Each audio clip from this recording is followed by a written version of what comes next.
40 000 personnes sont décédées en France depuis le début de l'épidémie de Covid-19, près de 1800 à l'hôpital dans notre région. Pour soigner tous les malades, les services de santé doivent faire appel à la réserve médicale. Leslie Benzaken et Robin Ricot ont suivi la nuit d'un infirmier arrivé en renfort à l'hôpital de Grasse.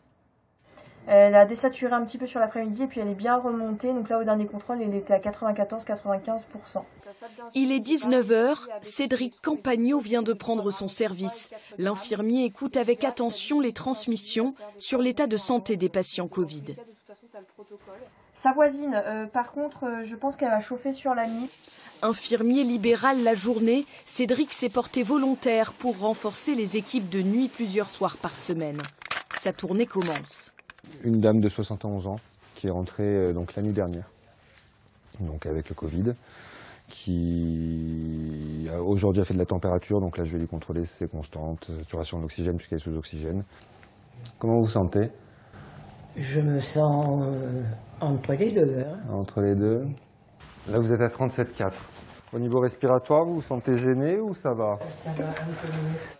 Dans cet hôpital, une unité Covid de 28 lits a été ouverte. 16 patients sont hospitalisés et 6 sont en réanimation. Une hausse constante depuis un mois.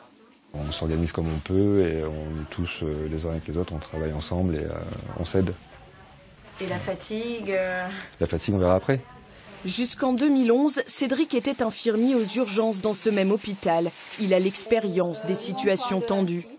Antécédent cardiaque, mais après, il est pas trop mal. Voilà. Et c'est ce que l'équipe soignante attend de lui. On est, on est soulagé. Et puis bon, comme il connaît déjà l'hôpital, il a déjà travaillé ici. Donc voilà, il est opérationnel, on n'a rien à lui. Il connaît le travail. J'ai donné 10 nuits de disponibilité sur le mois de novembre et ils ont accepté les 10 nuits. Les patients dont il a la charge sont âgés de 49 à 94 ans. Toute la nuit, Cédric les veille, les soigne. Allez, je pique. Les nuits à l'hôpital devraient s'enchaîner dans les prochaines semaines. Comme lui, 8 soignants de l'extérieur sont venus prêter main forte. Et pour trouver du personnel supplémentaire, l'hôpital de Grasse a même passé un appel à candidature sur les réseaux sociaux. On écoute la responsable des ressources humaines. De quel renfort avez-vous besoin? On recrute majoritairement du paramédical, donc des infirmiers, des aides-soignants, mais aussi du médical, puisque nous sommes aussi à la recherche de médecins généralistes.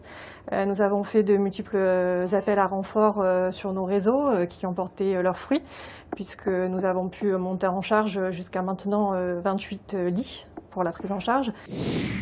Comment sélectionnez-vous les candidats? Tout d'abord, il faut avoir de l'expérience professionnelle, il faut avoir la volonté et l'envie de travailler dans cette unité puisque c'est quand même particulier, la prise en charge est particulière, c'est une prise en charge lourde et le risque infectieux est grand.